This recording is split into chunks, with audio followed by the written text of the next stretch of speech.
Interfere কৰিম সেইটো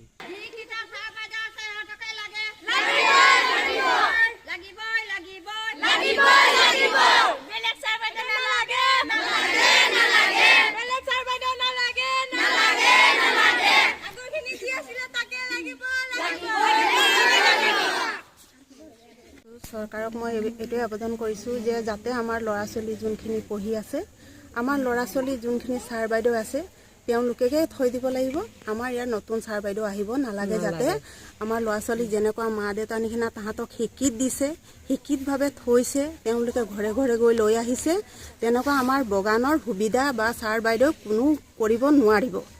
গতিকে আমাক নতুন ছাৰ বাইদেউ ইয়াত নালাগে তেওঁলোকে মা দেউতাৰ নিচিনা বগানৰ ল'ৰা ছোৱালী চব বুজি পালে কেনেকুৱা দুখীয়া কেনেকুৱা দুখে থাকে তেওঁলোকে আজি পৰীক্ষাৰ ফিজ দিব আমি নোৱাৰিলে ল'ৰা ছোৱালীক পকেটৰ পৰা ভৰি তেওঁলোকে স্কুলত ল'ৰা ছোৱালীক পঢ়াই আছে আৰু ফিজটো তাহাঁতি নিজে ভৰি দিয়ে গতিকে আমাক বেলেগ ছাৰ বাইদেউ নালাগে আমাৰ এওঁলোককে লাগিব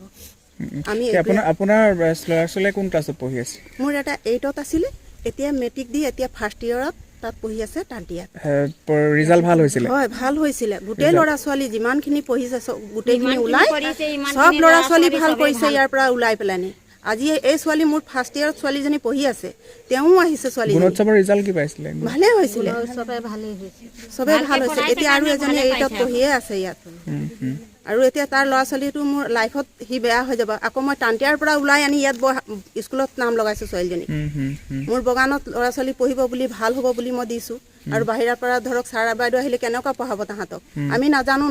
গতিকে আমাক এইটোৱে ছাৰ বাইদেউ লাগিব আৰু আমাৰ ল'ৰা ছোৱালীক যোনটো পঢ়াইছে এওঁলোককে লাগিব অন্যথা কিবা ব্যৱস্থা ল'ব নেকি আৰু ব্যৱস্থা আমাৰ একো ল'বলৈ নাই মুঠতে আমাক এই ছাৰ বাইদেউ লাগে আৰু কি ব্যৱস্থা ল'ম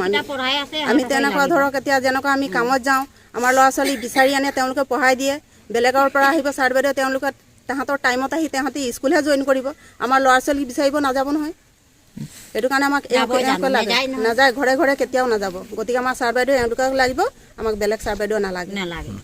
আহিছোঁ যে আমাৰ ছাৰ বাইদেউ যিকেইটা আছে সিহঁতকে লাগে আমাক আৰু এতিয়া মোৰ ছোৱালীও ওলাই যাব ইয়াৰ পৰা মেট্ৰিক দিব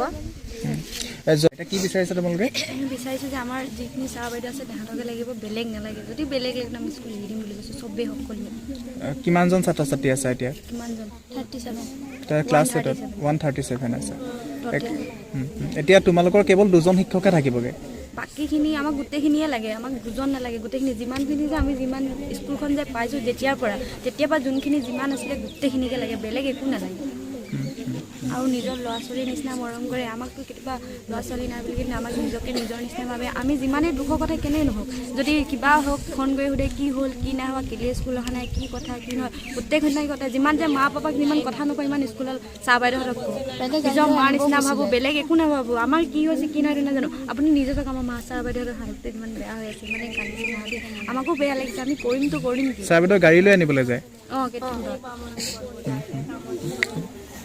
দিছিলোঁ মই মেট্ৰিক দিলোঁ মেট্ৰিক দি ইয়াৰ পৰা ওলালোঁ এতিয়া টান্তিয়াত এডমিশ্যন লৈছোঁ ফাৰ্ষ্ট ইয়াৰ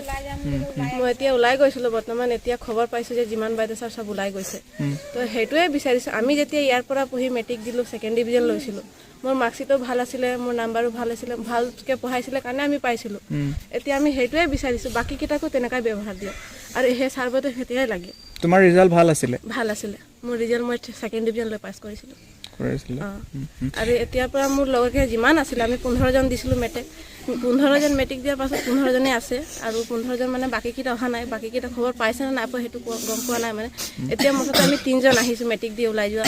এতিয়া আমি এইটোৱে বিচাৰিছোঁ আমি যে সিহঁতক ছাৰ বাইদেউ সিহঁতক লাগে আৰু সিহঁতকে সেইটোৱে ব্যৱহাৰ দিয়ক তোমালোকক মৰম কৰিছিলে কৰিছিলে আমাৰ মৰম দিছিলে আমি মৰম পাইছোঁ নিজৰ মা দেউতাৰ নিচিনা আজি চাউচিন মেম সদায় কৈছিলে মোৰ ছোৱালী নাই তহঁতি মোৰ ছোৱালী আজি সেই ছাৰ বাইদেউহঁতি গুচি যাব কোনে ক'ব আমাক এইকেইটা আমি যেতিয়া পৰা ওলাই গৈছোঁ কেতিয়াবা আহিলে মৰম ছাৰ বাইদেউহঁতে কয় যে যেনেকুৱাই নহওক তহঁতি আহিছ মেট্ৰিক দি ওলালি তহঁতি আমাৰ মৰম দিয়া সদায় থৈছ আজি আমি ওলাই গুচি যাম আৰু কেতিয়াবা স্কুলটো আহিম বেলেগ ছাৰ বাইদেউহঁতে এনেকৈ আমাক পাব জানো নাপায় নহয় আমাক চিনি পাব জানো নাপাব নহয় এতিয়া ছাৰ বাইদেউহঁতি চিনি পাইছে আঁতৰৰ শিক্ষকে পঢ়োৱাটো বিচাৰিছা নাই আঁতৰৰ পৰা শিক্ষক যদি আহে তেতিয়া নালাগে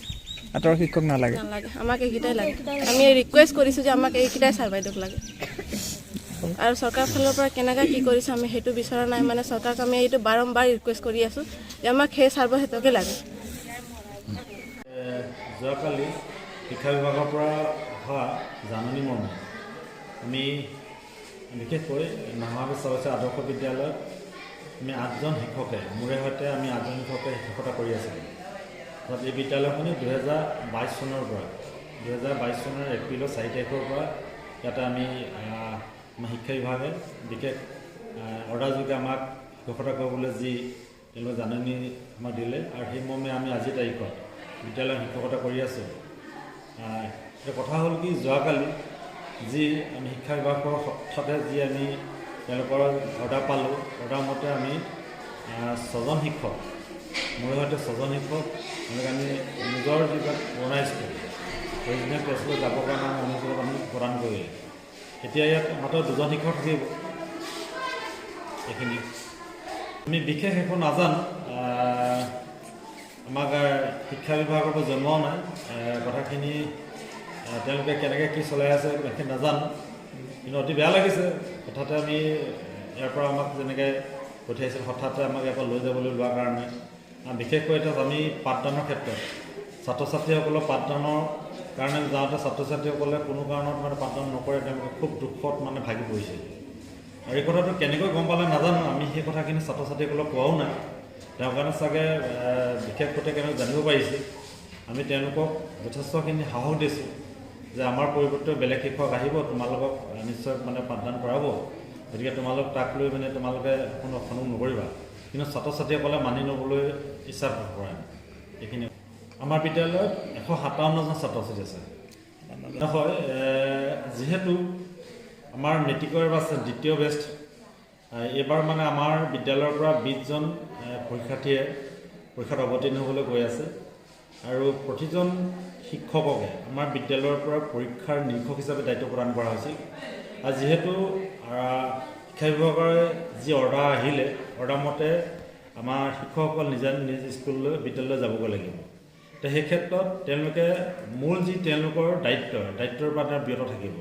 আৰু তাক লৈ আমাৰ ছাত্ৰ ছাত্ৰীসকলে শংকাবোধ কৰিছে আৰু মনত ভাগি পৰিছে। আৰু বিশেষকৈ মেট্ৰিক পৰীক্ষা চলোৱাত ব্যাঘাত জন্মিব। মই ইতিমধ্যে বিদ্যালয়ৰ পৰীক্ষাৰ পৰিচালক মহোদয়ক মই কথাখিনি অৱগত কৰিছোঁ, আৰু তেখেতলোকে যথেষ্ট শংকিত হৈ পৰিছে। আৰু যথেষ্ট এটা মানে তেওঁলোকে সূচী তৈয়াৰ কৰে। সেইমতে আমাক যোৱাকালি আমাৰ চেণ্টাৰত অলৰেডি আমাৰ শিক্ষক শিক্ষয়িত্ৰীসকলে তেওঁলোকে প্ৰশিক্ষণো দিছে। প্ৰশিক্ষণৰ অন্তত এই অৰ্ডাৰটো আহিছে, আৰু তাক লৈ আমাৰ বেছিকৈ আমাৰ ছাত্ৰ ছাত্ৰী সমন্বিত শিক্ষক শিক্ষয়িত্ৰীসকল ভাগি পৰিছে। আমি বছৰীয়া পৰীক্ষা অহা 5 তাৰিখৰ পৰা আছে। এইটো আমি দুমোজাত পৰি আছোঁ। আমাৰ ঊৰ্ধ্বতন কৰ্তৃপক্ষই আমাক জনোৱা নাই।